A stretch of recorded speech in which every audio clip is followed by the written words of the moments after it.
I'm Professor Graham Kerley. I'm a professor of zoology at the Nelson Mandela University in Gqeberha, the old Port Elizabeth, and I'm also director of the Center for African Conservation Ecology.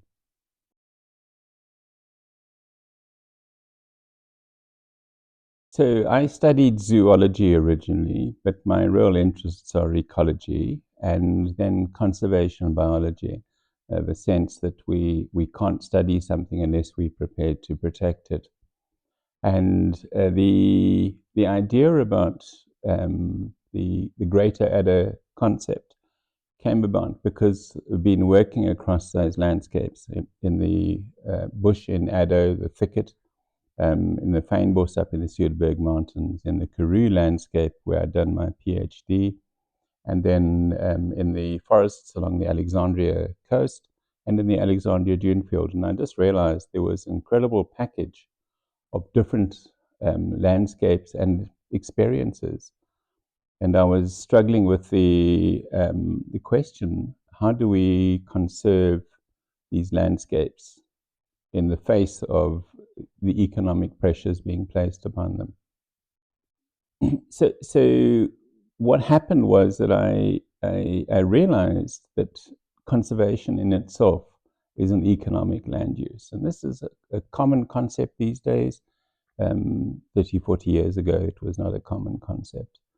And I did some very simple calculations and showed that a conservation area, the then Addo Elephant National Park, was employing more people at higher salaries and protecting the biodiversity on the landscape than a comparable sized goat farm.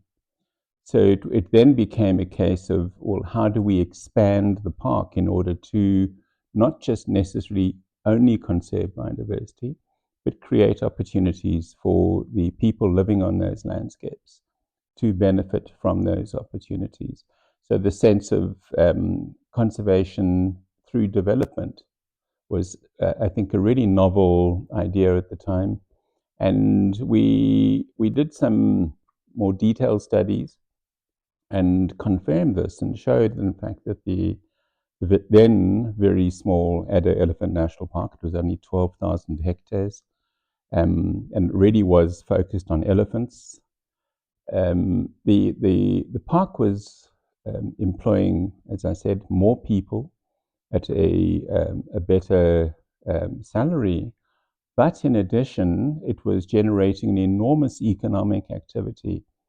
And the figures in the late 90s was about 350 million rand a year being generated through tourism activities in the park. And this is the money spent by tourists getting to the park, renting cars, going to restaurants around the park, going to the hotels. All of that was linked to the park, which was only then running on a budget of 5 million rand a year. So it's about a 70 times multiplication of the budget for the park into economic activity. And what was super exciting was that Thabo Mbeki, when he opened Parliament as President of South Africa, he actually quoted this figure, which was our study, of 350 million rand a year, as motivation for the government to develop a policy of linking conservation to development. And that just changed the way SANParks was operating, because they were now being budgeted to expand, not only to conserve biodiversity, which is their core mandate, but also to create economic opportunities in rural landscapes. So it was a hugely exciting time, and I think a really important step, because it was a change in how people thought about conservation, not just a green activity, but in fact a very real economic opportunity for society that is sustainable.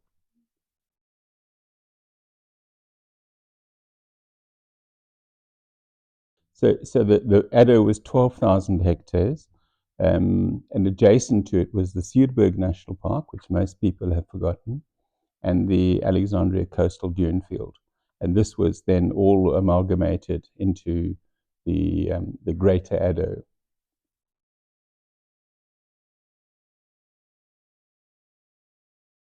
Well, I started working with Addo earlier because I was working on elephants on those landscapes and also trying to understand desertification, the transformation of thicket vegetation. So probably the 93, 94, started working in Addo. And even earlier than that, in the 80s, I'd worked in the Alexandria dune field. Um, so that is all now part of the park.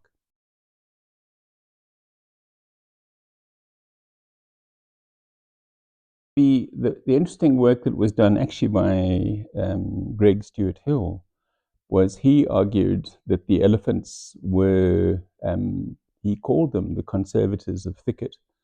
And he argued that elephants were able to utilize the vegetation without destroying it because they fed from the top down.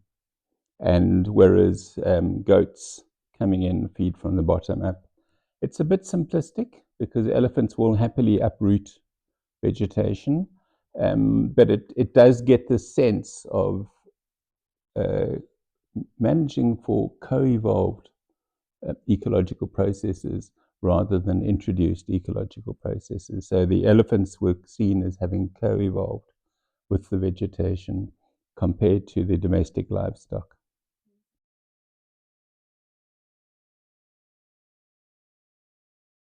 So the concept document was put together by myself and the late Dr. Andre Boshoff.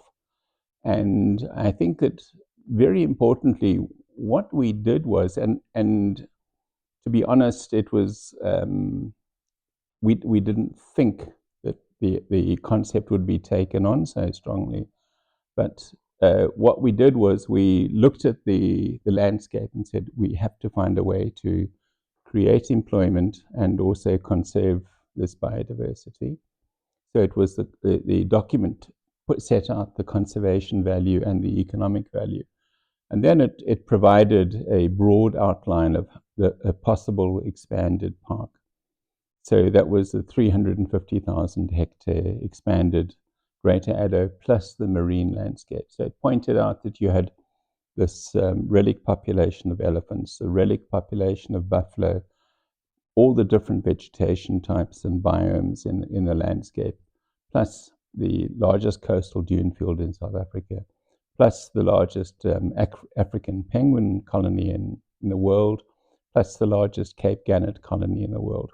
So you could put this all into one package and then think about how do we actually find ways for people to enjoy it. And through the people enjoying it, through tourism, you create economic activities for the people living on these landscapes.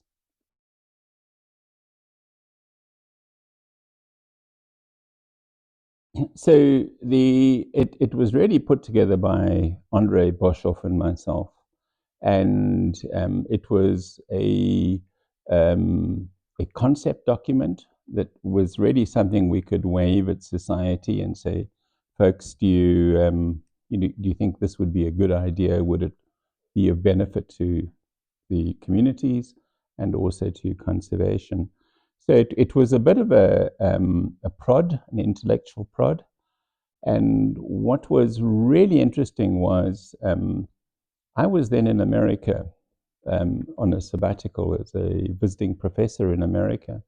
And I was contacted because the World Bank had picked up the concept and they were very excited about it. So Francois Falloux from the World Bank was saying this is the sort of thing that the World Bank wants to invest in.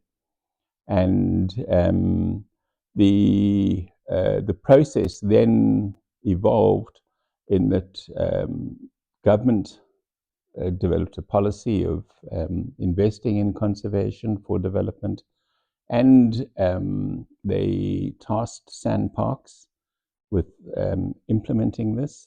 And South African National Parks then set up an office in at the university so that we could work close together.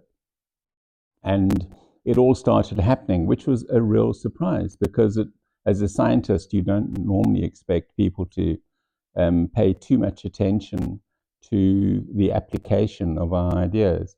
And the concept, I think it grabbed so much attention because it was talking about conservation, talking about upliftment of communities on the ground, talking of employment with dignity.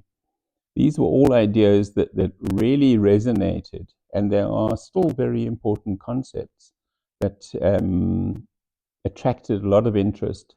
And as a consequence, I can recall briefing 3 or 4 ministers, briefing the CEO of Transnet, who then donated R1 million worth of railway lines to build elephant fencing. So it just caught a whole range of people's imaginations. And I think at this idea of you can inspire people with a good idea, that you'll be amazed at how many people actually do come on board and make things happen.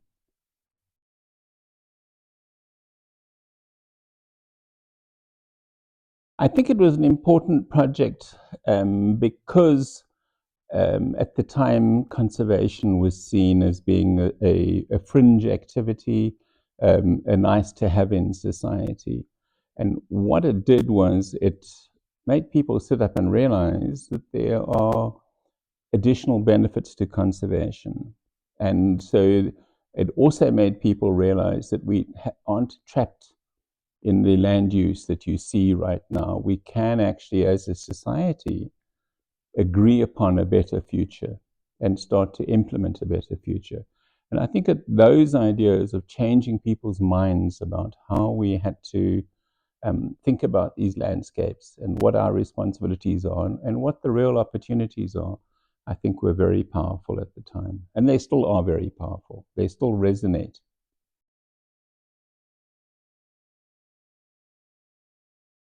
Interestingly, I can recall a meeting in 1998 with Anthony Hall Martin and Peter Novelli, and at which we first discussed the concept. And subsequently, my interest has been through the STEP program, which is the Subtropical Thicket Ecosystem Program, a global environment facility, World Bank funded project that we ran, which looked at the landscape and said, how do we conserve these landscapes? And at the time, we focused very much on connecting river systems rather than looking across catchments. But it provided all the background material for what is the biodiversity on these landscapes, what is the land use on these landscapes, and what are the opportunities to actually improve conservation while improving livelihood. So we coined the term in those days of mega living landscapes. And we also highlighted this idea that, in fact, conservation doesn't have to be exclusively fenced in exclusive areas. You can also conserve while using the landscapes judiciously for other purposes.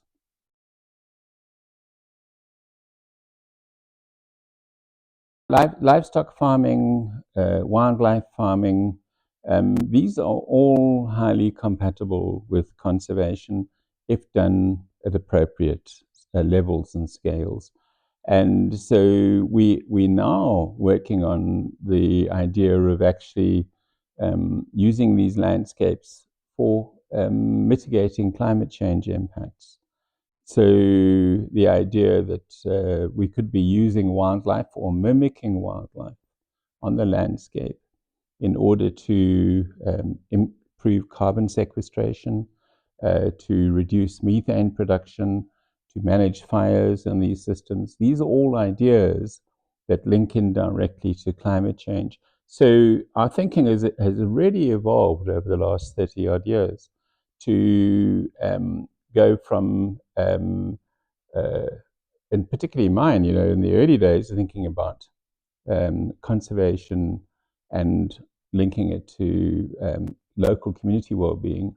we're now saying conservation and linking it to global well-being. And I think that that's a very important step.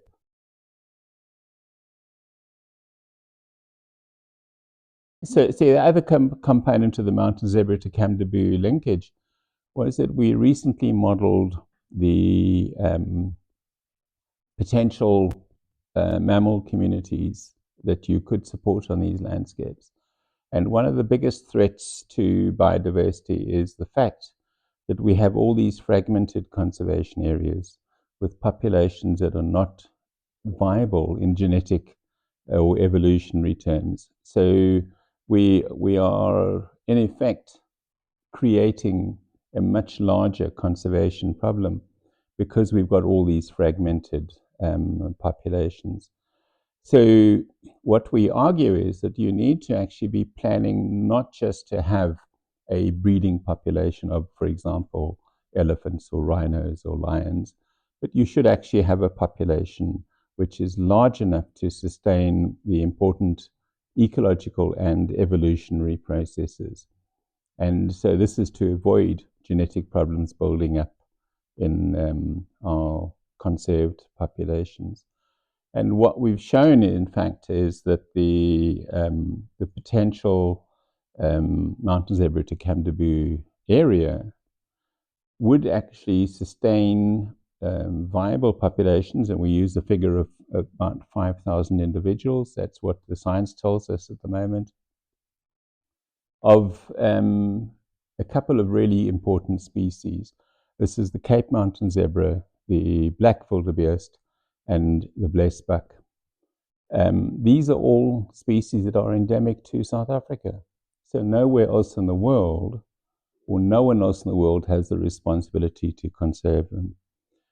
But with this expanded park, there is the potential to maintain viable populations of these three species, plus all the other species on the landscape, particularly the smaller ones. And for the larger ones, you'd need to actually be moving individuals around to achieve these genetic programs. But so it's hugely exciting, and I think that ideas are evolving about what conservation should be doing and what it can contribute to society.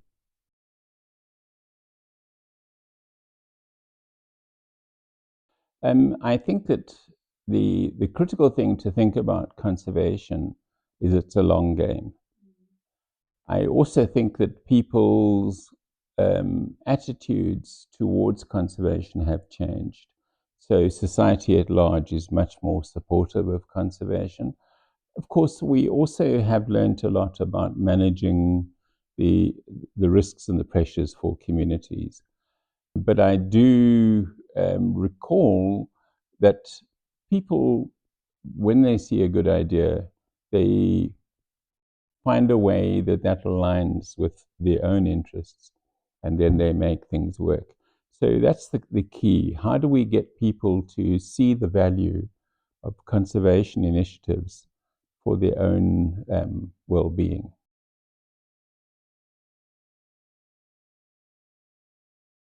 I served on the board for SANParks for 2 terms, which was 6 years, and that was a really interesting process in terms of seeing the bigger picture of SANParks and also contributing to policy and governance within SANParks.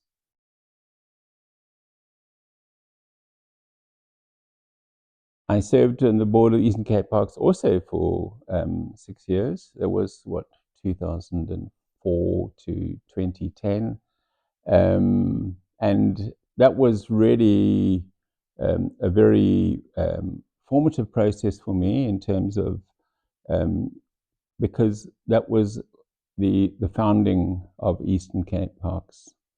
And so we were building an organization from scratch, and a very committed group of people coming together from diverse backgrounds, from conservation like myself, and also finances, legal people, coming together to say, how do we actually build this institution to benefit the people of the province and its biodiversity.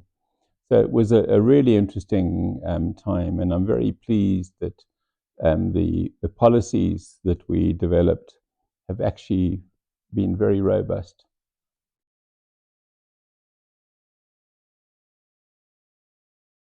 So subsequently, the Eastern Cape Parks became Eastern Cape Parks and Tourism Agency, and they took on the tourism component.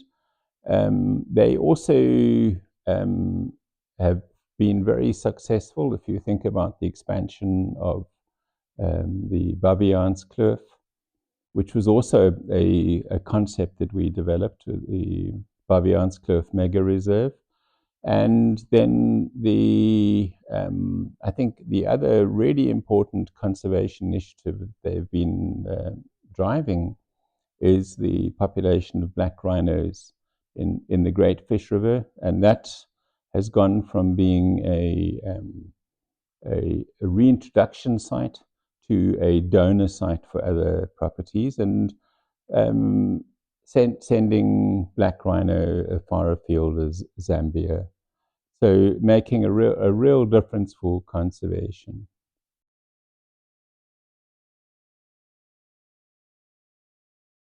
I think that the largest contribution to conservation that's happened has really been this change in mindset.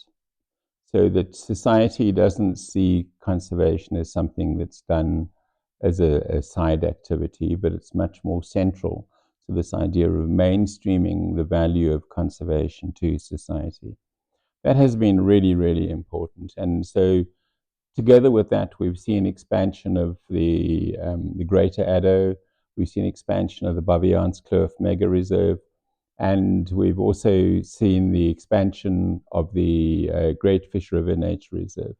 So, and some of the smaller reserves have also been able to expand.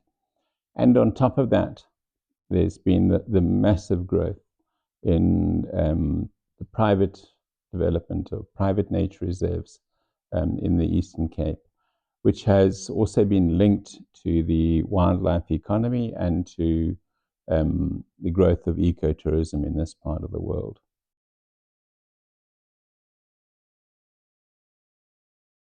I think that the largest challenge really is ignorance. People um, don't really seem to connect the principle that we need biodiversity as much as it needs us. And I think that the other important idea or area where there needs to be a major change is, what is our moral responsibility as humanity and as individual humans towards biodiversity? Do we have a moral right to simply let it be lost, to eradicate, or do we actually have a larger moral responsibility to serve as part of nature rather than set nature aside and exploit the landscape simply for our own interests?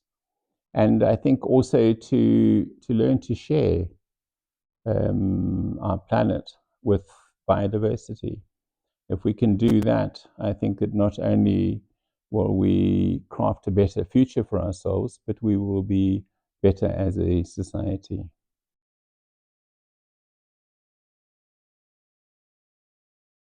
I think that the sense of humanity linking with biodiversity much more closely has had a big boost from COVID.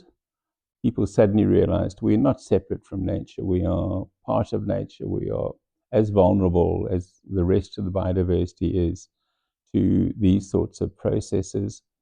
And so I think that this idea of learning to share and treating nature with respect is part of our uh, the opportunity to be more moral humans. And instead of saying we want to set aside, currently the figure is 30% for biodiversity. Actually, what's wrong with half for nature?